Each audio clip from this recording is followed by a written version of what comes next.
Buenos días a todos y bienvenidos a un nuevo Innovation Talks, que como sabéis es una iniciativa entre iGeneris y Foro de Foros, con la que pretendemos crear un espacio en el cual podamos conversar sobre cómo la innovación está transformando los sectores y las empresas.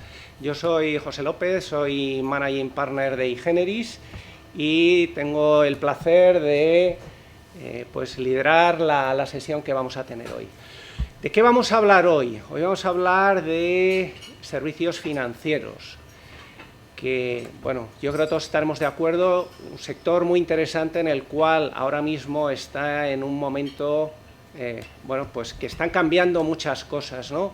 Y están cambiando muchas cosas porque se están produciendo luchas, ¿no? O tendencias que van en una dirección en otra, y en esas tensiones que se producen, pues están sucediendo cosas muy interesantes.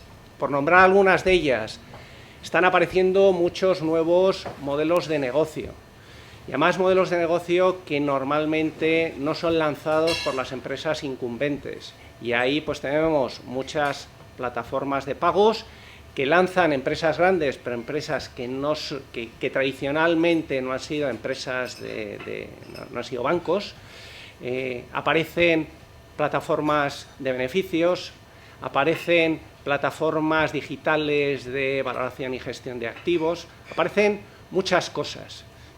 Bueno, y este sector, ¿no?, de los servicios financieros, de las finanzas embebidas, pues ya en España supone casi un mercado de 10 billion, en el cual todas estas empresas lo que pretenden es capturar en algún punto de la cadena de valor esa relación financiera que tiene el cliente con una empresa que le tiene que dar un servicio financiero. Y eso, pues evidentemente los bancos lo ven como una amenaza. Por otro lado, bueno, pues la propia banca tiene una presión por innovar, pero tiene esa presión que se tiene que ajustar al marco de que la banca, por definición, tiene que dar confianza, tiene que tener escala y tiene que tener una buena gestión del riesgo. Y luego, además, bueno, pues también se está produciendo una alta digitalización del sector. Pues el dato, como en todas las industrias, es algo estratégico. La experiencia de usuario digital cambia completamente la relación entre el banco o la empresa que sea y el cliente y el usuario final. La automatización de procesos internos, o la tokenización de activos reales. En muchos sentidos, pues cambia completamente las reglas del juego. Y algo además que a mí me parece muy interesante es, ¿no?, esa polémica que hay en la cual los bancos se quejan de que las reglas del juego parece que no son iguales. Luego a lo mejor podemos hablar sobre ello, ¿no? Pero bueno, pues los bancos están muy regulados en términos de solvencia y gestión de riesgo, y las startups que aparecen, pues desde luego al principio no tienen esa presión, tienen estructuras ultraligeras y están mucho más abiertas a que sea un todo o nada. Bueno, pues todo esto pues también es muy interesante para el sector. Para hablar de todo ello tenemos hoy un panel estupendo. Voy a empezar por Alberto Ortiz. Alberto estudió AD y Derecho en la Universidad de Sevilla. Empezó su carrera en estrategia y en el gabinete del CEO de Banco Santander. Luego estuvo de Head de Producto en Fintonic. Luego director general de España y Portugal de Binance, que como sabéis es la plataforma de gestión de criptomonedas más grande del mundo. Y llevas 4 años en Cobee. Empezó como CPO y CTO. Y desde que Fluxy compró Cobee, que luego supongo que nos contarás, bueno, pues está de Global Head de Producto. Alberto, bienvenido y muchas gracias por venir. Gracias por la invitación. Después está Begoña Vegas, estudió AD Internacional en ICADE y bueno, es especialista lleva toda la vida en el mundo de los datos y de la gestión de riesgos. Empezó en EvoBank como responsable de modelos y de política de riesgos. luego en Capital on Tap, una startup americana donde también estuvo responsable de riesgos y de análisis, y ahora pues lleva varios años como Deputy Managing Director de Indaxi, que luego pues también nos contarás lo que es. Bienvenida también. Y por último, Juan de Dios Sánchez Rosselli. Juan de, también estudió ADE Internacional en ICADE. Sí, es CFA, tiene cursos de especialización en el MIT, Harvard y toda una vida en el Santander. En el cual, bueno, pues empezó como responsable o roles que ha desempeñado, responsable de estrategia en Asset Management, luego te fuiste a Estados Unidos y fuiste responsable de productos e inversiones en Santander International en Miami, luego estuviste director de Global de Inversiones y ahora pues estás de Global Head de Research en Private Banking. No, es así, ¿no? Pues también bienvenido. Como veis, un panel estupendo, muy interesante. Muchas gracias otra vez a Margarita, Foro de Foros, a Paco, y muchas gracias a vosotros por venir. Entonces yo ya voy a hablar lo menos posible porque lo interesante es que hablen ellos y me gustaría empezar, sobre todo por la parte, no hemos hablado de COVID y Indaxi, que contéis, ¿no?, elevator pitch en un minuto. ¿Qué hacéis? ¿Qué es lo que hace vuestra empresa? ¿Cuál es el problema que resolvéis? Y así, pues también os conocen más nuestra... Bueno, yo trabajo en la empresa que se llama Capital Appraisal. La herramienta que hemos desarrollado se llama Indaxi, pero empiezo desde el principio. Nosotros lo que hacemos originalmente es valoración de maquinaria industrial. ¿Y por qué está vinculado esto con el sector financiero? Pues porque nosotros valoramos maquinaria que luego se utiliza en operaciones de financiación alternativa que financian fondos. Entonces, pues una empresa que le cuesta o que necesita financiación, normalmente son empresas industriales, lo que hacen es solicitar financiación a estos fondos y de colateral se tiene la maquinaria que es la base de la empresa, son los activos productivos que necesita la empresa para pagar. Si hay un impago, en el eventual impago, el fondo se quedaría con el producto, con la maquinaria. Entonces, ¿por qué es interesante esto? Pues normalmente eso es lo último que dejas de pagar, ¿no? Al final ahí es donde está el negocio. Con lo cual es un win-win porque la empresa consigue financiación y las entidades financieras pues consiguen un cliente y una rentabilidad a un riesgo un poco menor.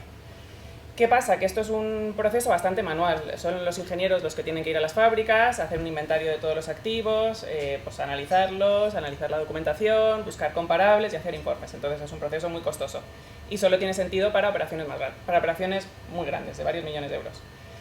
¿Qué hemos conseguido nosotros? Pues hemos conseguido digitalizar el proceso. Entonces, a partir de una fotografía de la placa de la máquina o de datos muy básicos, conseguimos hacer la valoración de la máquina. Y entonces esto pues abre un montón de posibilidades que luego comentaremos, pero básicamente se pueden hacer operaciones mucho más pequeñas o se pueden analizar carteras en masivo. Y bueno, pues la verdad es que es un producto bastante interesante y ahora nos estamos vinculando más pues, con entidades financieras y aseguradoras. Muchas gracias, Begoña. Alberto. Pues nada, nosotros nos dedicamos a los beneficios para empleados, ¿no? Que es un sector bastante clásico. Beneficios para empleados es todo lo que la empresa te ofrece al margen del salario, ¿no? Del salario en cash. Eso en algunos países como España está más vinculado al sacrificio salarial, retribución flexible, es decir, es poder usar tu salario para consumir determinados productos, muchos de ellos exentos de impuestos, ¿no? Y en otros países pues tiene más peso el allowance, el beneficio social, que es lo que la empresa te da por encima del salario, ¿no? Entonces nosotros, bueno, pues construimos el producto Covi en un tiempo bastante corto, es una startup española, y nos caracterizamos inicialmente pues por ir a por algunas de las fricciones principales de este sector, ¿no? Este sector originalmente pues está muy vinculado al cheque de comida, ¿no? De hecho, Plaxi Sodexo es la compañía líder en el mundo que compró Covi y en la cual trabajamos ahora, pues fue pionera en inventar esto, el cheque comida en las cantinas en Francia. Entonces, ¿qué aportábamos nosotros de manera diferencial? Pues varias cosas. La primera, la flexibilidad para los empleados. Recordaréis que antes, pues todo esto de la retribución flexible requería hacer un pedido. Es decir, que tú rellenases de manera anticipada el compromiso que querías hacer para los próximos 2, 3, 6 meses, ¿no? Entonces eso es bastante inflexible para el empleado porque el empleado gaste o no gaste, tiene que comprometer su nómina por adelantado. Nosotros desarrollamos por primera vez en España un modelo basado en el consumo, es decir, el empleado se olvida del pedido y conforme va usando su tarjeta, pues va ajustándose su nómina, ¿no? Y luego quizá el segundo rasgo diferenciador pues fue apostar por un modelo multibeneficio de serie. Pues esto está muy vinculado a la comida y al transporte, la guardería, ¿no? Son como los beneficios clásicos en nuestro sector, pero nosotros decidimos pues escuchar un poco a los empleados, centrarnos mucho más en los empleados y percibimos pues, que hay otros beneficios, como por ejemplo el gimnasio, el seguro de salud, los planes de pensiones, el renting de vehículos, la formación, que pueden ser incluidos en paquetes de beneficios por parte de las compañías, ¿no? Entonces, bueno, nuestra trayectoria fue pues, crecer muy rápido, abrimos primero España, después Portugal, después México, y hace 1 año y medio pues vendimos la compañía a Plaxi Sodexo, que es el líder mundial, y estamos en un proceso todavía de integración con la idea de llevar nuestro producto a más países, ¿no? Yo creo que pues, Plaxi es el líder indiscutible, está presente en 27 países, es líder en 17 países. Lo que Plaxi buscaba con nuestro producto es pues un producto global que pueda llevar estas innovaciones a países donde tiene todavía una oferta quizá menos innovadora, ¿no? Así que es una aventura preciosa. Qué interesante. Pues muy bien, Juan de. Bueno, trabajo en una gran institución, un gran banco, ¿vale? Pero mi área de trabajo es el asesoramiento financiero. Básicamente, el valor añadido que proveemos a los clientes es ayudarles a tomar buenas decisiones de inversión, y en concreto el input que mi equipo genera es el de la visión estratégica. ¿Qué está pasando en la economía? ¿Qué está pasando con los cambios tecnológicos? ¿Qué está pasando con los beneficios empresariales? Para mí es un trabajo fascinante porque trato de explicar lo que pasa en el mundo, y a mí me interesa mucho lo que pasa en el mundo, con lo cual pues soy un privilegiado. Y lo que tratamos sobre todo es de intentar combatir el ruido, porque hay mucho ruido, cada vez las noticias tienen más componente de ruido, vamos a hablar de las razones que hay detrás de eso. Intentar que los clientes se fijen más en las señales de largo plazo y se abstraigan más de lo que está ocurriendo de corto plazo y que realmente no tiene valor en los fundamentos de inversión, y generar tranquilidad, porque también juegan mucho los medios con las emociones de los clientes, y eso es algo que es el principal problema para la buena toma de decisiones financieras, es que juegan las emociones, y eso es un poco mi rol, intentar que los clientes tomen buenas decisiones financieras con buenos inputs de estrategia. Sin duda, sí. Y no es fácil, ¿no? Porque diferenciar, ¿no?, lo que de verdad es tendencia y hay algo detrás a lo que puede ser un hype de un momento concreto, ¿no? Sí, a mí me parece hay que destilar mucho los datos. Sí. Genial, pues muchas gracias. Una pregunta que siempre solemos hacer aquí en todos los Innovation Talks es, en relación con el sector en el que hablamos ese día, es ¿cuál es la innovación que os parece más importante, o cuál es la que más os gusta? Puede ser de vuestra empresa, puede ser de otra, ¿no? Pero en el mundo de los servicios financieros, en los últimos 5 años, ¿cuál es la innovación que decís, joder, esto claramente cambia la industria, y además, quien lo haya hecho, qué bien tirado está? No sé, ¿quién se lanza? Yo comentaría dos. Por un lado, y obviamente es una valoración muy personal, ¿no? Porque también depende mucho de la trayectoria profesional de cada uno y cómo de cerca hemos visto cada innovación. Yo destacaría el blockchain por varios motivos. Por un lado, creo que agiliza las transacciones y las abarata, y lo hace además en un entorno de confianza que permite innovar mucho sobre los pagos a nivel internacional, ¿no? Aquí destacaría, pues, por ejemplo, el uso de las stablecoins en transferencias internacionales, ¿no? Recuerdo un proyecto en el que participé en el Santander que se llamó OnePayFX, que precisamente consistió en abordar uno de los pains fundamentales que tenían los usuarios, que es que cuando mandabas dinero de un país a otro con cambio de divisa, pues tardaba 3 o 4 días, costaba un 3% de spread sobre el tipo de cambio y era impredecible. Es decir, si tenías que hacer llegar 1.000 libras, pues no sabías muy bien cuántos euros mandar, porque el tipo de cambio fluctuaba y podías quedarte por encima o por debajo, ¿no? Entonces, nosotros lanzamos un servicio usando Ripple RippleNet, que es una blockchain cerrada que presta servicio a bancos, y abaratamos el servicio, bajamos a 0,5% de spread, que es lo que cobra TransferWise, para que os tengáis un orden de magnitud, y pasamos a tener transferencias instantáneas, ¿no?, en el grupo. Entonces, el aporte de valor que significó para un banco, digamos, consolidado, tradicional, el blockchain, pues fue tremendo. Quizá destacaría también ahora, por ejemplo, hay algunas compañías, como una empresa española que se llama ARC, acaban de hacer el rebranding, se llama Dollar App, que la fundó un amigo. Acaba de levantar 70 millones de Sequoia, que es uno de los grandes fondos de Venture Capital del mundo, y utilizan las stablecoins para proteger fundamentalmente la riqueza en países donde el tipo de cambio fluctúa mucho. Pues estamos hablando, pues, sobre todo de Venezuela, Argentina, Brasil, y el caso de uso es proteger la riqueza, como digo, pero también abaratar las remesas, que es algo bastante importante en este sector, y también, pues, garantizar los pagos en el B2B, pues intentando protegerse frente a los tipos de cambio. Entonces yo creo que el blockchain es algo que todavía no ha explotado lo suficiente, pero que nos da las herramientas para innovar. Y destacaría un segundo punto y termino, los pagos P2P, ¿no? Creo que, bueno, por supuesto Bizum en España, pero bueno, tenemos un Bizum equivalente a Bizum en todos los países de la Unión Europea, y creo que el siguiente salto, el siguiente paso para los pagos P2P es precisamente entre compañías, o sea, negocios y particulares, ¿no? Nosotros que ofrecemos medios de pago, pues, en muchos países, vemos como hay algunos países, sobre todo asiáticos, pero también, por ejemplo, Panamá, en los cuales se ha desintermediado el esquema. Es decir, Visa y Mastercard, que hasta ahora han desempeñado una función principal, pero cara, porque al final acaban capturando comisiones por el camino, pues bueno, su rol empieza a ser bastante cuestionable en algunos países si tú eres capaz de hacer que el dinero llegue instantáneamente al destinatario. Porque Visa y Mastercard lo que han hecho hasta ahora es asegurar al que recibe el dinero que el dinero va a llegar, aunque llegue 1 o 2 días más tarde. Si tú, gracias a los pagos P2P, haces que el dinero llegue a esta cafetería inmediatamente, pues probablemente su rol cambie, ¿no? Entonces, los pagos con QR basados en el P2P, hay países en los cuales ya han desbancado a los pagos con tarjeta, y creo que es algo que veremos pronto seguramente también en España. Sí, sí. Para mí no es tanto un producto, yo creo que la mayor innovación ha sido en el cómo, ¿no? O sea, antes, si tú necesitabas financiación o tema de pagos o tesorería, tenías que ir a una entidad financiera.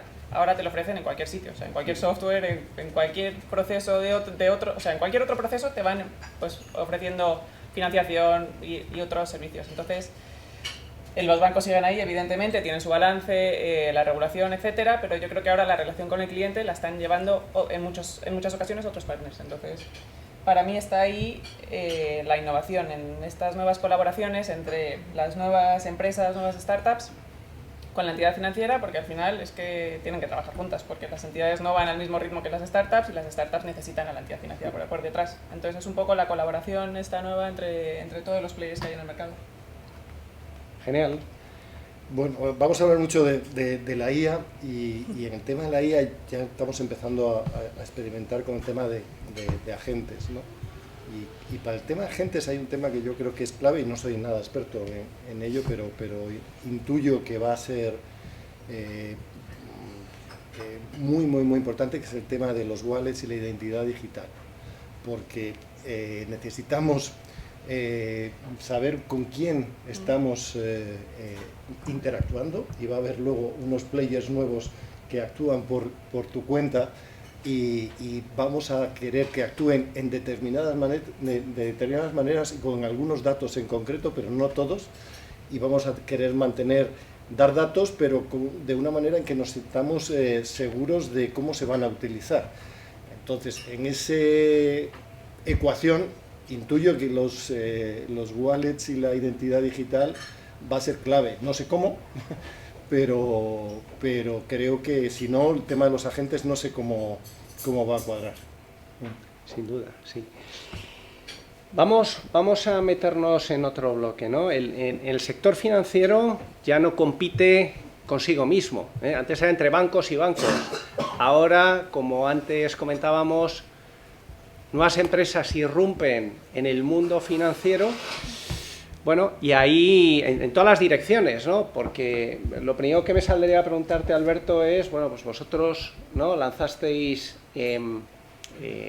una plataforma digital de beneficios para empleados, Y precisamente es un poco al revés, ¿no? Los bancos, las aseguradoras, otras plataformas de recursos humanos quienes intentan entrar en vuestro mundo, ¿no? ¿Qué hacéis para defenderos, para mantener esta ventaja competitiva?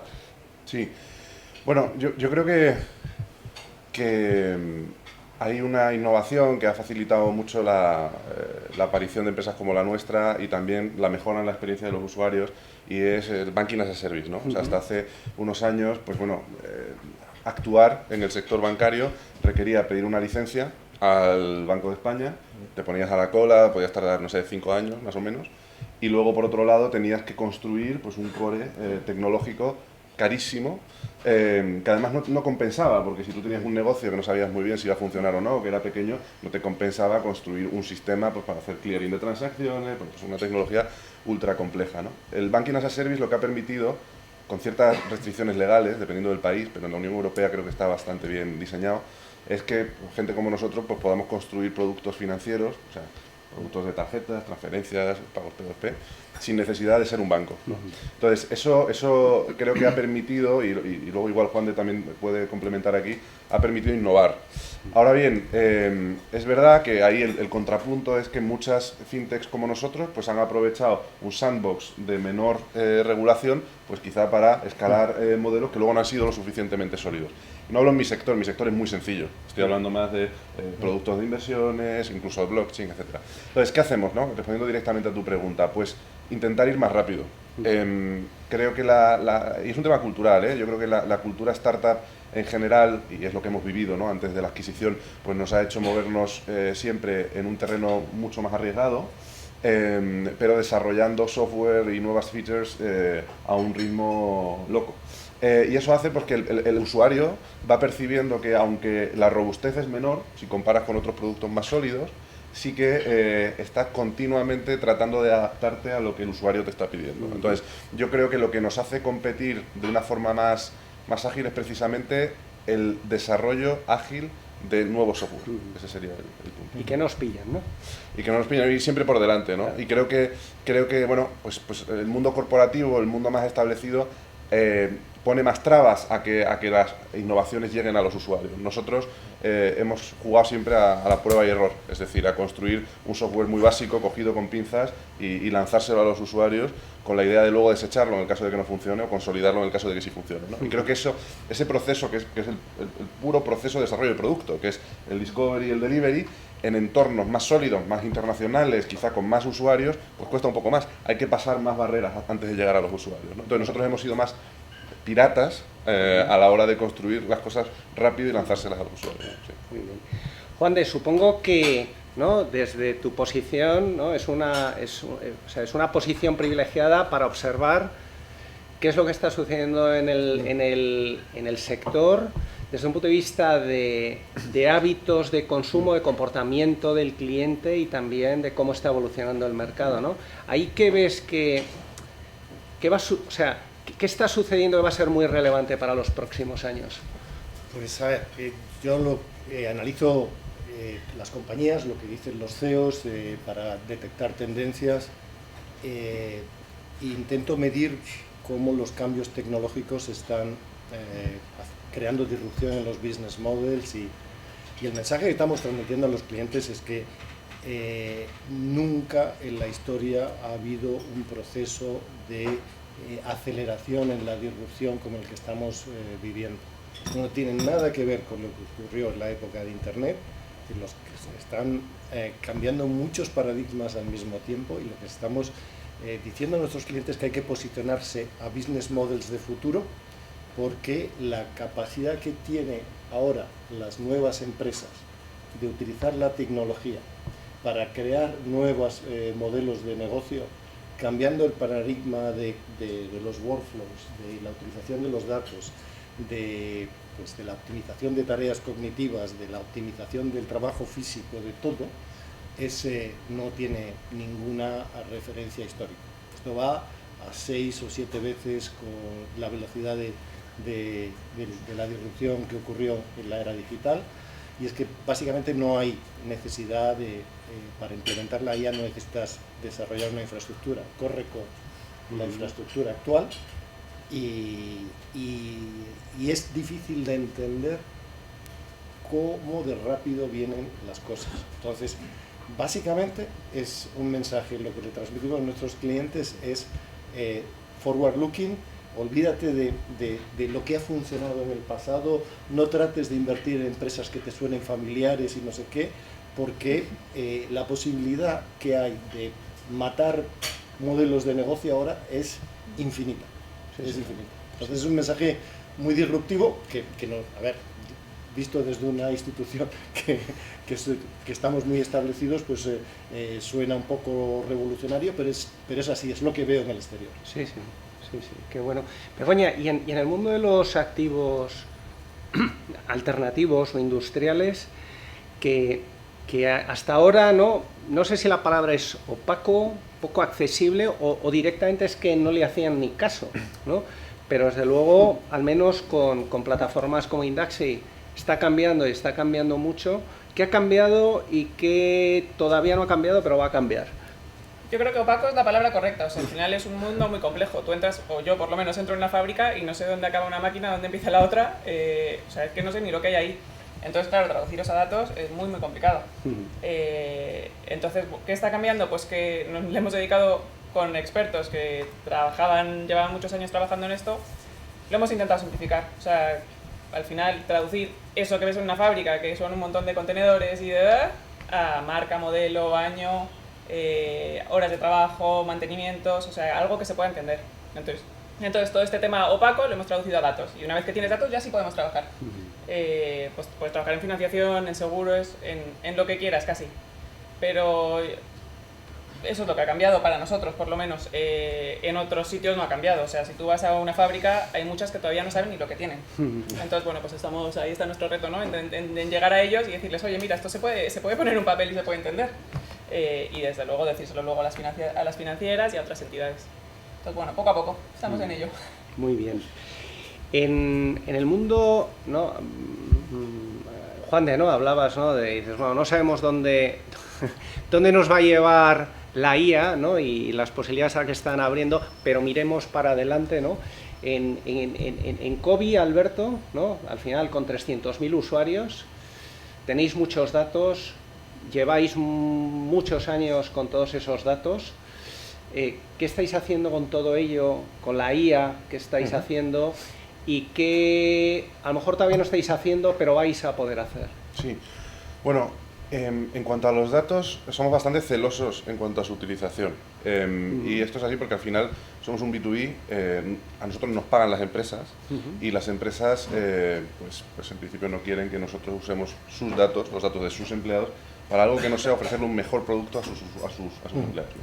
Entonces, sin más, nosotros usamos los datos para mejorar el producto que le ofrecemos a los usuarios. Ahora, yendo a ejemplos concretos con IA, ¿no? Nosotros, como casi toda la gente que viene del mundo startup, estamos bastante excitados con la IA y estamos tratando de meternos de lleno, ¿no? Para eso hemos creado un equipo que está trabajando exclusivamente con inteligencia artificial, es decir, un squad de los varios que tenemos que ha dejado de escribir código. Entonces se dedica a lanzar prototipos únicamente con herramientas de inteligencia artificial, ¿no? Este equipo se llama Impact Lab y la única regla que existe para ese equipo es lanzar una nueva funcionalidad cada 2 semanas, ¿vale? Entonces, cosas que han salido ya de ahí, pues por ejemplo, como casi todas las empresas hemos montado interfaces conversacionales tanto en el fronting con el cliente como en nuestro back office para los equipos de soporte, ¿no? Bastante sencillo, RAG, un entorno cerrado de información y poder hacer consultas sobre eso, ¿no? En segundo lugar, hemos construido también una herramienta de People Analytics para la compañía. Antes hablamos de los datos, ¿no? De cómo usamos los datos. Pues queremos dar un paso más y ser prescriptivos con los clientes. Es decir, oye, tus usuarios, tus empleados, pues están usando sobre todo este beneficio, pero en cambio no usan nada este otro. O tienen un patrón de consumo o de gasto que hace que a final de mes se queden sin saldo. O en el seguro de salud, pues tienen más transaccionalidad en un rango de edad y menos en otra. Eso lo hemos construido pues usando también un LLM que enganchamos directamente con nuestro producto, ¿no? Y ya por último, pues bueno, hay varios, porque cada 2 semanas sacamos uno, pero ahora estamos trabajando bastante en el desarrollo agéntico para poder construir ingenieros de software que son agentes realmente, ¿no? Entonces, esto nos ha permitido empezar a hacer QA sobre nuestros propios desarrollos con agentes, también a documentar el código, algo que nunca habíamos hecho, porque en las startups no se documenta, ¿no? Es así. Y luego también a poder hacerle preguntas para los nuevos ingenieros que se unen al equipo sobre cómo están construidas las cosas, ¿no? Entonces, es fascinante. Aquí hay 2 puntos que yo dejo, por si alguien quiere recogerlos, ¿no? Creo que, desde luego, el SaaS va a cambiar mucho en los próximos años, porque cada experiencia de cada cliente va a ser diferente y el cliente va a pedirle al software directamente que le construya funcionalidades que van a ser diferentes a las que otra empresa similar está utilizando, porque va a estar muy ajustada a su realidad. Sí. Y no solamente pidiéndoselo, sino por la mera demografía de tu empresa o por los consumos, patrones, etcétera. Entonces hay que darle una vuelta a esto. ¿El SaaS está muerto? Sí, ¿no? Y luego la última es el futuro del trabajo, ¿no? Esto lo que nos lleva es a, oye, pues tenemos equipos donde hay paridad, es decir, antes teníamos un product manager y 5 ingenieros, y ahora en algunos equipos, bueno, en el Impact Lab tenemos un product manager y 2 ingenieros.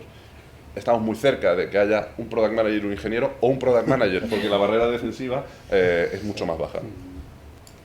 Qué interesante. Juan comentabas antes, ¿no?, que tu trabajo, o el trabajo que hacéis ahí en tu área, es observar y preguntar qué es lo que está sucediendo, ¿no? ¿Cuáles son las cosas que dirías que en términos, pues, de research, de personalización, de la experiencia, de cualquier cosa, qué dirías que, oye, esto ya es una realidad, el impacto que se está produciendo es muy alto, y que, sin embargo, puede ser todavía más una promesa? Bueno, pues la verdad es que hay más de lo primero que de lo segundo. Es decir, hay la posibilidad de hacer cosas que antes te parecían inimaginables, pues es infinita. Yo ahora mismo es que me acumulan los proyectos de las cosas que me gustaría hacer pilotos. Una de ellas es la posibilidad de comunicarme de forma directamente con el cliente en multitud de formatos. Al final tenemos clientes distintos, yo quiero dar un mensaje, pero un mensaje puedo escalarlo en distintos niveles de sofisticación, en distintos idiomas, en distintos formatos. Ahora mismo estamos lanzando proyectos en los cuales una mismo, vamos a decir, análisis sobre, por ejemplo, lo que está ocurriendo en software, lo que está ocurriendo en geopolítica, etcétera, lo puedo traducir en múltiples formatos, con múltiples idiomas. Estamos trabajando en generar audios, vídeos con la IA, ya trabajamos con la IA en la generación de todo, y personalizarlos N veces, creando clientes arquetipos. Es maravilloso. Muy complicado en las conversaciones con abogados sobre cómo el tema de la voz, y la voz, de quién es la voz, con los problemas que podemos utilizando imágenes y audios con la IA y demás. Son conversaciones fascinantes. Avatares, ni te cuento. Y luego otro tema es la capacidad, decías, el research. Es decir, yo recibo información y necesitaría un ejército de analistas para digerir la información. Pues ahora lo que estamos creando es un ejército de analistas que sean capaces de sintetizar la información que recibimos. Y vemos cosas fascinantes, como crear un agente de research especializado en algo que se conecte a la página web de un proveedor de research, que además esa página web tiene un agente de IA, los 2 agentes de IA se ponen a hablar, te extraen toda la información sintetizada, pero claro, luego te trae otras derivadas, y es como los proveedores de research que empiezan a decir, oye, estás utilizando la IA conmigo. Claramente, si no, me estás mandando un montón de información. ¿Qué quieres? ¿Que la imprima y lo haga con fosforito y la digiera sacando apuntes? Pues si crees que esa va a ser nuestra relación de proveedor research pues me voy a buscar otro que entienda que el mundo ha cambiado. Entonces, conversaciones muy interesantes. Casi todo tiene una capacidad de escala o de personalización o de mejorar el workflow infinita, ¿no? Todo es posibilidad en cosas que son workflows cognitivos, desde luego. No, es que no te diría que no puede ser posible, pues muy pocas cosas, ¿eh? Claro, sí. Muy bien. Oye, Begoña, y vosotros, ¿no?, que estáis ya gestionando más de 100.000 activos, que habéis analizado más de 4.000 millones de euros en operaciones de más de que suman más de 4.000 millones de euros, la digitalización y la IA, ¿no? Bueno, la digitalización ya estaba, ¿no?, pero la IA, ¿cómo puede seguir cambiando el modelo de negocio? Y también eso, ¿cómo va a afectar a vuestros clientes? O sea, sí, nosotros nos cambió mucho la digitalización, que fue pre-IA, o sea, esto fue en 2019, ahí fue nuestro gran cambio, o sea, nuestro cambio vino antes. De hecho vino porque uno de nuestros valoradores quería trabajar más eficientemente, o sea, menos, y entonces se montó todo este proceso para poder trabajar menos horas. No le ha salido nada bien porque ahora se han abierto muchísimas posibilidades que antes no estaban, entonces nos ha abierto muchos productos, muchos clientes potenciales que antes no teníamos. Y ahora, evidentemente, estamos usando la IA. Nos ha impactado en que, pues en vez de tener que escalar el equipo, podemos hacer todo lo que hacemos con 12 personas y no está previsto que escalemos mucho más. O sea, igual 2 o 3 personas más, pero eso sin la IA hubiera sido inviable. Y como decía Alberto, la velocidad a la que lanzamos cosas. O sea, antes algún proyecto que tardaba 6 meses, ahora lo podemos hacer en 3 semanas. Entonces, yo estoy de acuerdo con todos, es fascinante todo lo que está cambiando y al ritmo al que está cambiando, y con muchas ganas de seguir viendo cómo avanza. Y todos nosotros, con la perspectiva financiera, ¿no?, pues también estamos cambiando, ¿no? Encima entran nuevas generaciones que son ya nativos digitales, ¿no? Pues al final todos creo que somos mucho más, o por lo menos más digitales, dejémoslo así. Estamos mejor informados, somos más exigentes, ¿no? Entonces, desde esa perspectiva, el cliente del futuro, o sea, ¿cómo vais viendo que ese lado que tenemos todos de relación con entidades financieras o con empresas que nos dan servicios financieros? Por ejemplo, Alberto, desde un punto de vista de Cobee, ¿no? Al final, bueno, vosotros vuestros clientes son las empresas, pero vuestros usuarios finales somos todos nosotros. ¿Hay cosas que que los usuarios están demandando y que las empresas todavía son reacias a facilitar eso? 100%. Pues España es un país muy atractivo para los beneficios para empleados.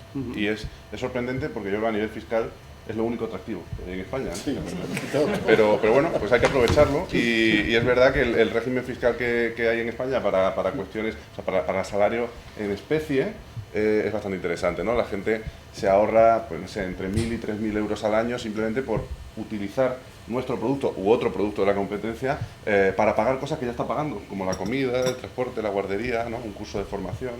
Entonces, nuestra estrategia siempre ha sido la de centrarnos en los empleados, porque es lo que genera stickiness en el producto. Cuando los empleados de una empresa se enamoran de tu producto, es muy difícil que la empresa deje de contratar nuestro producto, ¿vale?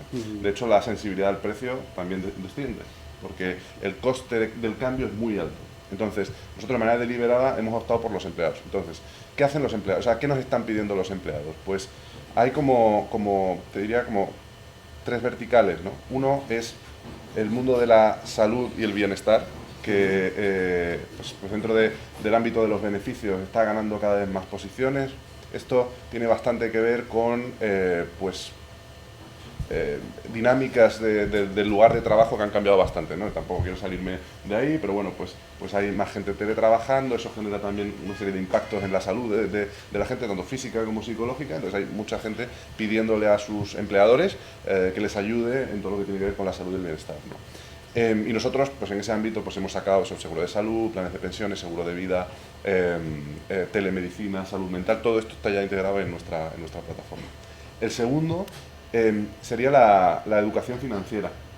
Es decir, nosotros, o sea, en España nadie entendía, ni entiende, o casi nadie entiende la nómina, ¿no? La nómina es un arcano que, vamos, yo os reto a cualquiera de vosotros a sentaros conmigo, y porque yo tampoco lo voy a entender, a tratar de descifrarla, ¿no? Porque tiene múltiples líneas, no se sabe muy bien qué es esto, ¿no? Entonces nosotros pues hemos intentado explicar los ahorros fiscales en cada transacción. Oye, pues cuando tú vas a pagar, como esto es un producto exento, tú te estás ahorrando el marginal del IRPF en ese pago, entonces el café que cuesta 2,5, pues te está costando 1,60, ¿no? Entonces hay un punto ahí de educación financiera y fiscal que también nos lo están demandando los empleados. Y por último, también estamos explorando bastante engagement y reward and recognition.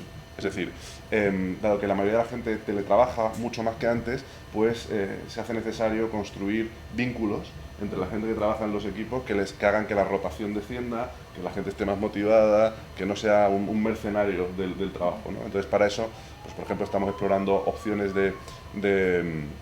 para permitir que dentro de nuestra aplicación se reconozcan mutuamente los empleados, ¿no? O sea, que puedan felicitar a otro o agradecer a otro por cualquier cosa, o que las empresas puedan lanzar encuestas a los empleados y que los empleados contesten de manera recurrente dentro de la aplicación. Entonces, os diría que estos tres ámbitos, salud y bienestar, financial literacy, ¿no? La educación financiera, y finalmente reward and recognition y engagement, son como los 3 ámbitos de innovación para los empleados.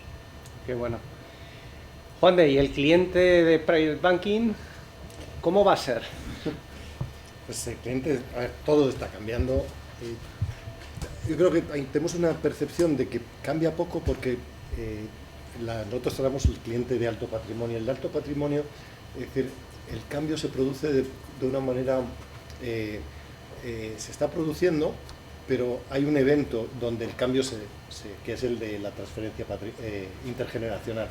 Entonces, es como no tenemos la percepción de que está cambiando tanto porque nuestra clientela es de muy alta edad, la media, pero va a haber un cambio tan brusco entonces nosotros estamos invirtiendo muchísimo en las segundas generaciones y entender y vamos lentos porque no lo percibes, es un cambio que es difícil de percibir si no te fijas en la segunda y la tercera derivada.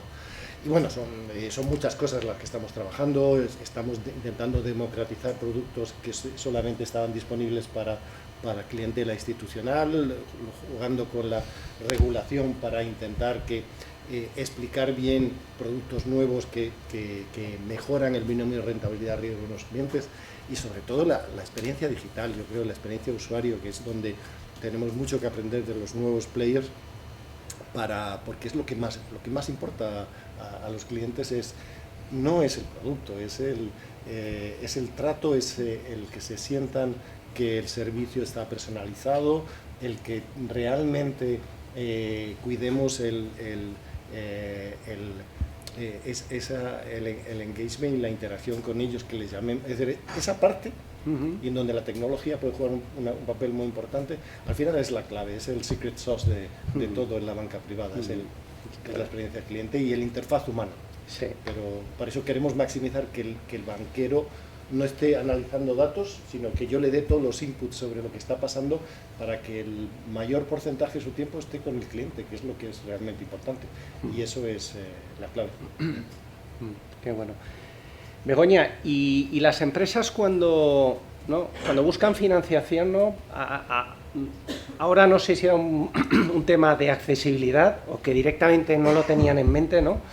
Y que, bueno, hasta ahora, cuando se financian, lo han hecho por el proceso ordinario, ¿no? O el sota caballo de rey de ir a un banco y pedir financiación. Todo lo que es ahora fuentes de financiación alternativas, ¿está cambiando y va a cambiar mucho más? ¿Cómo lo veis vosotros? Yo creo que claramente está cambiando. O sea, antes financiación alternativa cuando pensabas en financiación alternativa, pensabas en empresas que no tienen acceso al sistema bancario, empresas muy nuevas, empresas con situaciones complejas o en problemas, y ahora no, ahora los directores financieros se están volviendo más creativos, están aprendiendo más y buscan financiación alternativa simplemente por diversificación, por financiar su crecimiento, por otros motivos. Entonces, yo creo que todavía hay mucho que aprender porque el tejido empresarial todavía es muy viejuno y no muy digital y hay mucho margen de mejora, pero sí que se empiezan a ver las nuevas generaciones y las nuevas ideas de empresas que buscan otro tipo de financiación. Y no solo otro tipo de financiación, sino, como decían todos, otro tipo de servicio. O sea, ya no les vale que rellenan una solicitud en papel y que ya les dirás algo en 4 semanas, no. Ahora quieren saber todo. O sea, quieren que esto sea una caja transparente, no una caja negra, y saber qué está pasando en cada momento, si tiene sentido o no tiene sentido, tener ya de primeras un rango de importes y de precios, o sea, quieren más información y la quieren ya. Entonces, sí está cambiando. Qué bien. Vamos a hablar ahora un poco de innovación abierta. Estamos hablando todo el tiempo de que aparecen nuevos modelos de negocio, todo va cada vez más rápido, y cuando todo va cada vez más rápido, ¿no? Si al final cualquier empresa, cualquier entidad financiera, si quiere lanzar un nuevo modelo de negocio, hay veces que tiene, o casi lo que suele suceder siempre es que tienes alguna de las piezas para configurar el nuevo modelo de negocio, pero no tienes todas. Entonces tienes dos alternativas: una, dedicar tiempo a desarrollar esas piezas que no tienes, o buscar esas piezas fuera con otras empresas, ¿no? Entonces, desde vuestra perspectiva, podemos empezar, vamos a seguir ¿con quién, cuando pensáis en el futuro COVID, con quién os imagináis haciendo cosas, para qué y cómo? Pues bueno, esto es una cuestión muy opinática, muy personal, porque hay casos de éxito tanto en aquellos que construyen innovación solo desde dentro y aquellos que hacen partnerships o acuerdos con terceros, ¿no? Nosotros hemos apostado siempre por construir desde dentro. Y bueno, un poco la tesis que yo defiendo sobre esto y que a mí me ha funcionado es que la tecnología está cambiando muy rápido y lo que permite el aprovechamiento de esa tecnología, o lo que facilita más ese aprovechamiento, son las características personales de aquellos con los que trabajas. Y me estoy refiriendo a dos características fundamentales, que son la curiosidad intelectual y luego la segunda para mí es la humildad, porque no hay expertos en IA. Hay gente que va un poquito más rápido, pero todos estamos aprendiendo y todos nos enfrentamos a lo desconocido con ojos nuevos, con asombro, con fascinación. Entonces, yo creo que si construyes un equipo para el largo plazo, donde consigas que la gente tenga estas dos características, curiosidad intelectual y humildad, en un entorno de confianza, la innovación surge. Entonces, en mi experiencia, hacerlo con third parties me ha costado más, sobre todo por un principio básico en tecnología, que es el you build it, you run it, ¿no? Al final, si tú construyes software, cambia mucho la perspectiva cuando vas a estar a cargo de mantenerlo en el medio y en largo plazo. Sí. Porque prestas más atención a algunos detalles, porque te sientes más owner de aquello que estás construyendo. Entonces, absolutamente abierto a considerar otras opciones, pero al menos en nuestro caso nos ha funcionado bastante bien construir equipos que se mantienen más o menos estables a lo largo del tiempo y donde impera un entorno de confianza y de curiosidad para poder aprender juntos, ¿no? Y eso, fijaos, y termino, es bastante distinto a cómo han venido trabajando la mayor parte de las compañías multinacionales, ¿no? Nosotros, de hecho, vemos la diferencia con Plaxi, que ahora somos la misma compañía, obviamente, pero que en Plaxi tradicionalmente se ha trabajado más con terceros. O sea, el software se externalizaba en una factoría de contratos y eso pues ha generado también determinadas ineficiencias, ¿no? Entonces, por eso me posiciono en este. No, sin duda. O sea, al final sales fuera cuando ves que o no puedes ir a la misma velocidad o no eres capaz de desarrollar esa pieza. Pero indudablemente, si tienes la capacidad de ir rápido y de hacerlo tú, tiene enormes ventajas, ¿no? Sin duda, sí, sí. ¿Cuál es la experiencia del banco, Juan de? Bueno, el banco, yo no sé, el banco es muy grande. Sí, al menos la tuya. A ver, no, es más que partners específicos, me preocupa más las cosas que ha dicho Alberto, el cómo trabajar. Es decir, necesitas expertise específico a la hora de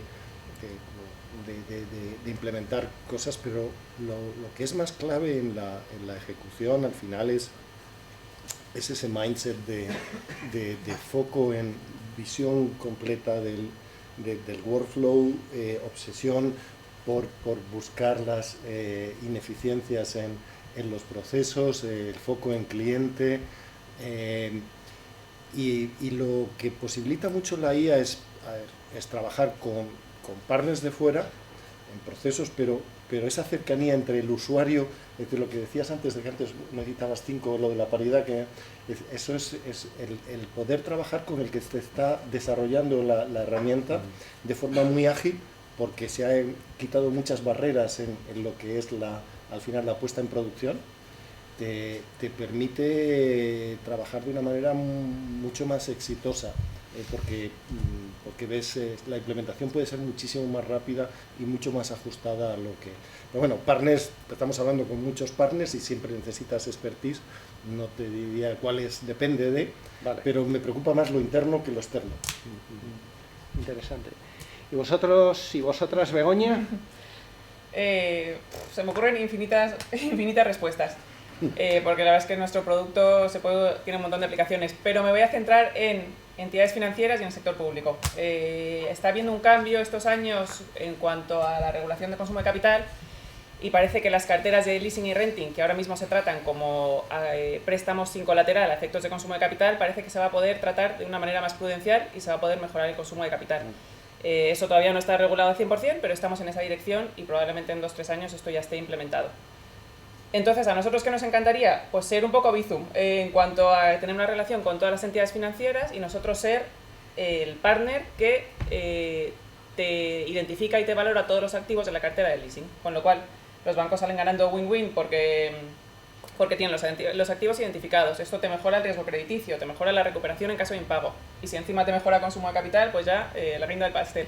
Y nosotros, bueno, pues claro, nos vendría fenomenal trabajar con todos los bancos, no solo en España, sino en Europa, porque al final esta regulación afecta a todos. Y en esa línea también colaborar con el sector público, porque ellos son los que están desarrollando la legislación. Y luego tengo una espinita clavada con el registro de bienes muebles de España, que yo creo que hay mucha mejora y con todo el conocimiento que nosotros tenemos deberíamos o podríamos ayudarles, pero bueno, es difícil entrar ahí. Si alguien tiene contactos, me encantaría echarles una mano. Qué bueno. También, José, por matizar un poco, creo que pues nosotros nos hemos planteado, oye, ¿qué podemos hacer para que nuestros equipos innoven mejor y más y utilicen la IA de otra manera? Y no hemos encontrado ningún consultor, ningún programa, ningún máster, porque yo creo que no existe y cuando existe a los 3 días se ha quedado obsoleto, ¿no? Entonces, algo que nos ha funcionado, nos han funcionado 2 cosas. Una es traer gente de otras industrias para compartir conocimiento. Y pues igual es un tema recíproco, luego vas tú y le cuentas a ellos lo mismo, o le contratas ese día o le invitas a comer, pero que en el fondo es, oye, pues usos de la IA en otras industrias pueden despertar en tu propio equipo algo que les haga construir o intentar construir algo, ¿no? Y luego para mí la segunda es tener reuniones recurrentes de knowledge sharing dentro del equipo. Nosotros, por ejemplo, todas las semanas, los viernes, nos juntamos 1 hora y la gente va interviniendo y diciendo qué ha pasado, qué ha hecho esta semana con IA. Y de esa manera pues vas adquiriendo un conocimiento que va creciendo en toda la gente del equipo, pues sí, pues ayuda. Interesante. Estamos ya, bueno, llegando, todavía tenemos algunos minutos más. Como expertos en esto que hacéis, Alberto, por ejemplo, vosotros habéis construido un producto ya con 300.000 usuarios, un producto además que inicialmente no es que el mercado lo estuviera pidiendo, sino que habéis conseguido, oye, esto existe y que todos digamos, me interesa, ¿no? Para alguien que estuviera pensando en desarrollar un producto, y además tú como experto, ¿no?, de producto, para alguien que estuviera pensando en desarrollar un servicio financiero, ¿qué consejo le darías? Pues, fíjate, creo que es muy importante el discovery, ¿no? Es decir, la identificación de los problemas, porque en realidad hay múltiples problemas que están desatendidos, ¿no? A pesar de lo fácil que es construir software ahora, y que la barrera de entrada es muy baja, pero hay problemas muy concretos que no tienen ahora mismo solución y que cualquier persona, pues prácticamente solo, podría construir prototipos que vayan a solucionar ese problema, ¿no?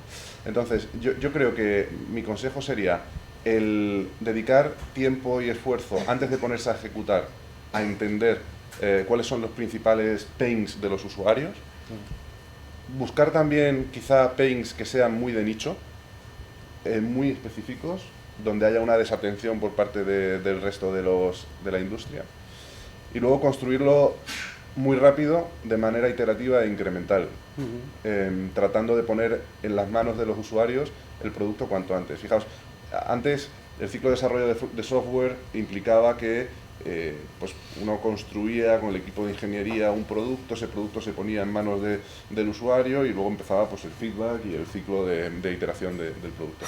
Ahora somos capaces de poner en manos de los usuarios prototipos en días y si no se validan ni siquiera pasarlo por el equipo de ingeniería, porque cualquier persona, cualquiera de nosotros puede construir una suerte de producto que soluciona, aunque sea con pinzas, ese pain del usuario, ¿no? Entonces yo diría que la clave es dedicar mucho tiempo a entender los problemas y buscar problemas muy de nicho, y lo segundo, construir software solos en la medida de lo posible para ahorrar tiempo y ahorrar dinero. Qué bueno. Juan de, y tú como experto en análisis, ¿qué consejo darías pues, a todos los que en nuestro día a día tenemos que mirar mucho, que investigar mucho? ¿Cuál es un error que ves que de manera habitual cometemos todos los que estamos de alguna u otra manera en ese mundo? Bueno, primero un matiz. Sí. De experto, nada.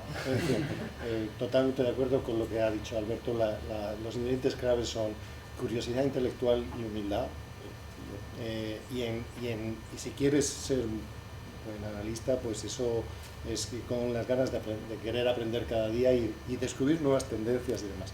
Errores en el mundo financiero, de la toma de decisiones financieras, hay, bueno, enormes. Yo me he hecho experto en psicología, en el área de Behavioral Finance, tratando de entender el por qué nuestro algoritmo biológico tiene tanta dificultad con la toma de decisiones financieras, y hay muchas razones que tienen que ver con cómo nuestro camino evolutivo y no hemos sido diseñados para vivir en el mundo de Wall Street, y tenemos muchos sesgos cognitivos, y mi trabajo es intentar ayudar al cliente en lo que yo le llamo choice architecture, en presentar la información de la manera que el cliente disminuya la probabilidad de tener errores que tienen que ver con sesgos de familiaridad, sesgos de recency, de extrapolar demasiado la información reciente. Hay cientos de sesgos en los cuales tenemos que trabajar. Entonces, esa es la parte para mí más fascinante de mi trabajo, el entender el algoritmo humano y ayudarle a navegar por la selva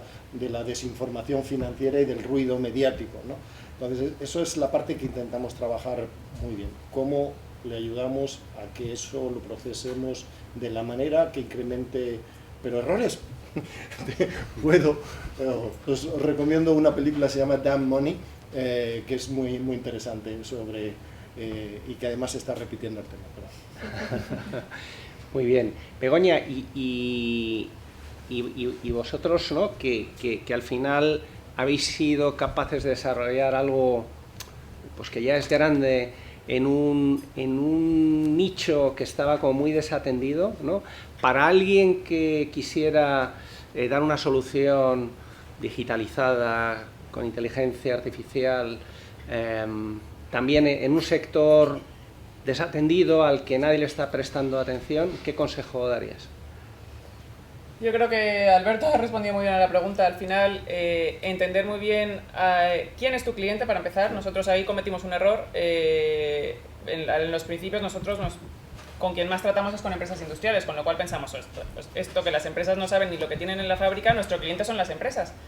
Pero la verdad es que nos ha costado mucho llegar a ellas, porque pues sí, lo entienden, se lo explicas y les mola, pero al final a la hora de implementarlo, de dedicar esfuerzos a utilizarlo, nos está costando más. Entonces, ese trabajo lo podríamos haber hecho mejor. Por ejemplo, ahora nos estamos dando cuenta de que donde tenemos que ir, en vez de abajo arriba, ir de arriba abajo, ir a las entidades financieras y de ahí llegar al resto del tejido empresarial.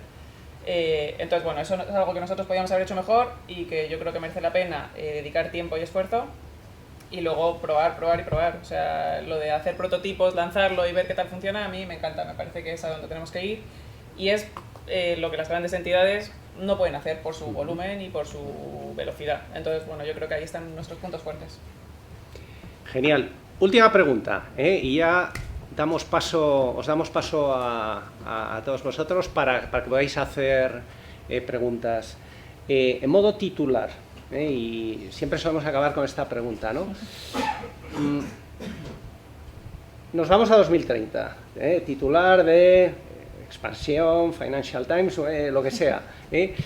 ¿Qué va a haber sucedido en el mundo de los servicios financieros? Algo que cuando leamos el titular digas, ¡buf! Esto es algo verdaderamente diferencial, ¿no? En modo titular, ¿qué creéis que puede suceder? Porque, bueno, van a suceder cosas en estos 4 o 5 años, y en 2030 cosas que hoy a lo mejor no nos imaginamos pueden ser una realidad. ¿Quién quiere empezar? Venga, empiezo yo. Voy a barrer para casa y voy a decir que en 2030 se aprueba que el consumo de capital, espero que sea antes, pero que el consumo de capital se reduce para operaciones de leasing. Entonces, ese es mi titular y para eso, aviso, hay que empezar a trabajar ya. De hecho, ya lo tenemos implementado en una gran entidad, porque no solo es la regulación, sino hay que tener bien identificados todos los activos de las carteras de leasing y poder justificar al regulador que entiendes lo que hay, que entiendes cómo se deprecia, cómo valora y cuánto vale en caso de impago. Entonces, bueno, para mí ese es el titular y ya vamos a estar implementados en todas las entidades financieras. Muy bien. ¿Cuál es vuestro titular? A ver, para mí, titular 2030, el Banco Santander envía un informe de estrategia personalizado a sus cientos de miles de clientes. Yo cada año, cada trimestre, elaboro mi equipo, elaboro un informe de estrategia tratando de explicar lo que está pasando en el mundo. Es el mismo documento para todo el mundo. Lo que estamos trabajando es en hacer que ese informe llegue de maneras hiper personalizadas y que podamos, con distintas variables, formato, longitud, lenguaje, estilo, temas, que el cliente reciba algo que está totalmente adecuado a su nivel de sofisticación, a los temas que le importan, y que puede hacer una carta a medida de, pues cada cliente reciba un informe de estrategia distinto, adecuado a su interés y a su perfil. Eso es lo que yo estoy trabajando, a ver si lo consigo. Qué bueno.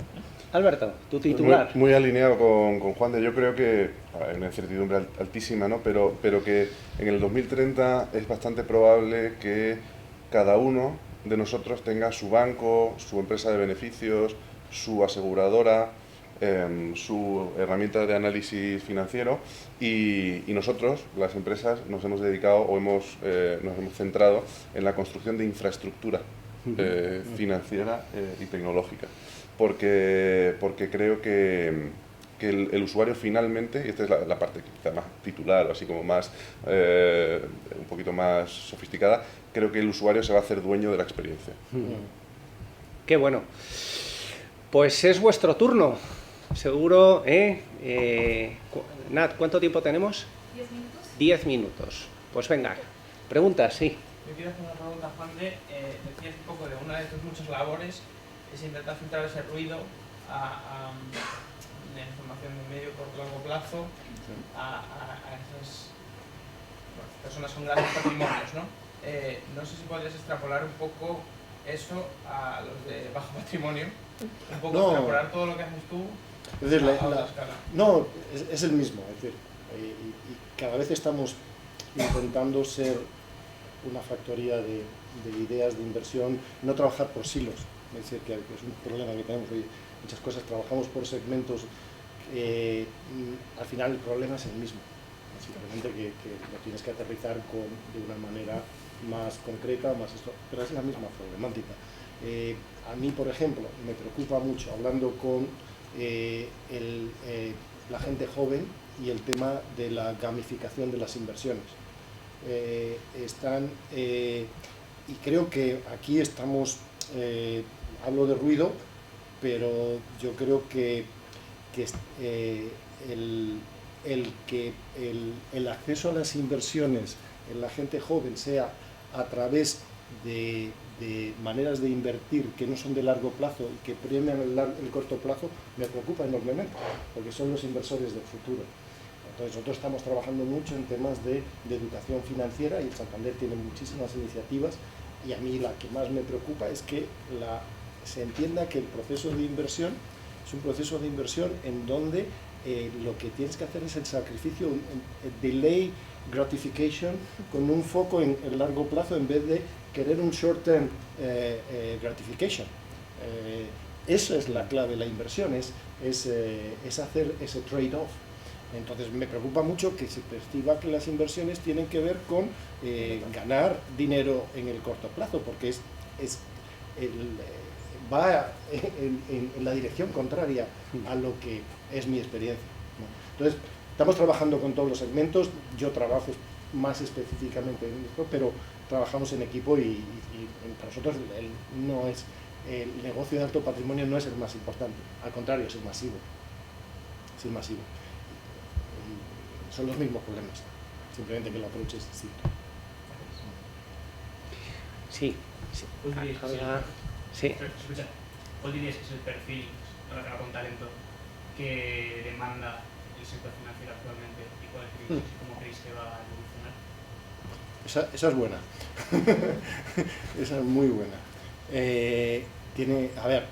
Para mí es la pregunta clave. No tengo ni idea de cuál es porque es un perfil de colaboración entre la inteligencia artificial y el valor del humano en el loop, ¿no? Entonces, son skills que ayer justo estaba en una charla en donde hice esa pregunta, porque necesitamos un reskilling y es la pregunta clave, el saber exactamente cuál es el óptimo de skills y de visión y de interacción entre la IA y lo que es único del ser humano. No lo sé, pero es mi pregunta número uno. Necesitamos talento distinto. Así que hay que hacer una reingeniería total y todo el mundo tiene que cambiar su manera de trabajar y eso no sé cuál es la fórmula. Hay un... No, iba a decir, digo, alguno se atreve a mojarse de cuáles son esos skills, a lo mejor no el perfil completo, pero sí alguna de las skills que van a ser necesarias. Hay un artículo reciente de Jack Dorsey, que es el fundador de Twitter, que ahora tiene otro proyecto que se llama The Block, en el que responde a esa pregunta. Y es bastante distópico, ¿no? Él dice que la labor del manager va a perder relevancia ya, porque el manager se dedica fundamentalmente a 3 cosas que la IA ya hace. Uno es supervisar, otro es tomar decisiones estratégicas o de priorización, y la tercera es gestionar stakeholders, ¿no? Entonces, que un poco la tesis del artículo es que con el correcto modelo de datos, es decir, si los principales drivers del negocio están bien medidos, la IA puede priorizar el trabajo de los equipos. Ya pasa con Globo. Globo es una buena referencia de esto, donde hay un ejército de personas respondiendo a órdenes de una máquina. Es un algoritmo que determina quién está más cerca y quién tiene que ir. Entonces, la IA priorizará el trabajo, la IA dará información a los stakeholders de manera regular en el formato adecuado, que puede ser una PPT, pero también puede ser un vídeo o incluso una conversación con un avatar en la que preguntes cualquier tema relacionado con el trabajo. Y las decisiones estratégicas, pues bueno, teniendo en cuenta que la IA puede gestionar datos masivos, no solo de nuestra empresa, sino también del mercado, puede tomar decisiones. Entonces, dice Jack Dorsey, entonces ¿a dónde nos lleva? ¿A qué nos dedicamos, no? Y él dice, hay 3 posibilidades. La primera es ser un product builder, es decir, un individual contributor que se dedica a construir prototipos, nuevos productos, jugando con herramientas de IA que cada vez serán más sofisticadas y tendrán más capacidad, ¿no? O sea, al final la tecnología es una prótesis antropológica, o sea, es un exoesqueleto que permite que ese individual contributor maximice su eficacia, ¿no? Entonces, yo creo que el builder no dejará de existir. Por eso ahora hay que quitarle los apellidos y los adjetivos al trabajo, porque eres un product manager, eres un analista, eres un constructor. O sea, es alguien que se sienta por la mañana y trata de montar cosas, construir cosas, ¿no? Cada día pues, con una herramienta diferente. Ese seguirá existiendo. El segundo es, este es muy curioso, un resolutor de problemas complejos. Alguien que trabaja en modo apagafuegos cuando la IA se bloquea o cuando es necesario el input humano. Entonces, este sería alguien que cuando la máquina falla, pues le salta una alerta y entra con la cabeza a resolver un problema. Y había un tercer tipo, me gusta mucho este tercer tipo, que es el coach. porque al final seguimos teniendo empresas con personas, pero quizás esas conversaciones de management no serán tanto qué has hecho, cómo vas, estás consiguiendo tus objetivos, sino cómo estás, cómo demotivado estás, cómo te puedo ayudar, ¿no? Entonces, para Jack Dorsey, respondiendo un poco a tu pregunta, estos 3 perfiles sobrevivirán el cataclismo de la IA, ¿no? Lo que pasa es que no sé si va a haber tantos puestos de trabajo para tanta gente, esa es otra historia. Una última pregunta. Yo tengo una sobre Copy Plaxi, porque hay solamente de cómo trabajar. Insistes en que seguís trabajando igual y súper rápido, que no ¿has visto un cambio de cómo era Copy, cómo es Plaxi, y crees que es posible trabajar con una startup en una multinacional? Pues está siendo muy divertido. Y bueno, aquí Maca y Pili, que son compañeras, pues también pueden contar o su parte. O sea, yo intento no caricaturizar la cuestión, ¿vale? Porque o sea, si simplificas mucho, dicen, startup, agilidad, corporate lentitud, startup, qué bien lo pasamos, corporate burocracia, es una simplificación absurda, no es así. O sea, es verdad que nosotros, pues ahora tenemos que hacer pasar nuestra agilidad pues a través de determinados cauces, pero que muchas veces nos aportan, porque al final Plaxi tiene millones, decenas de millones de usuarios en el mundo y tiene un nivel de especialización que nosotros no teníamos en materia de ciberseguridad, en materia de cumplimiento normativo. Entonces ahí estamos aprendiendo, porque tenemos la posibilidad de recurrir a perfiles ultra especializados que nos ayudan, ¿no? Y luego, por otra parte, creo que también tenemos mucho que aprender de la robustez en determinados procesos. Nosotros somos más rápidos, seguro, pero también hemos asumido, hemos aceptado el error de una forma mucho más libre o liberal de lo que ocurre en Plaxi, y es muy típico esto en las startups. Entonces, yo siempre se lo digo a mi equipo, creo que tenemos un momento ahora en el cual podemos, por un lado, traer un cambio cultural, porque claramente hay un mismatch cultural, pero traer o intentar traer una cierta agitación cultural que venga bien a Plaxi, y por el camino aprender y mejorar muchas cosas que también necesitamos mejorar, ¿no? Y luego, pues creo que Plaxi ha sido muy, como compañía, y las personas de Plaxi muy generosas a la hora de mantener un entorno de cierta excepcionalidad para la gente que viene de COVID.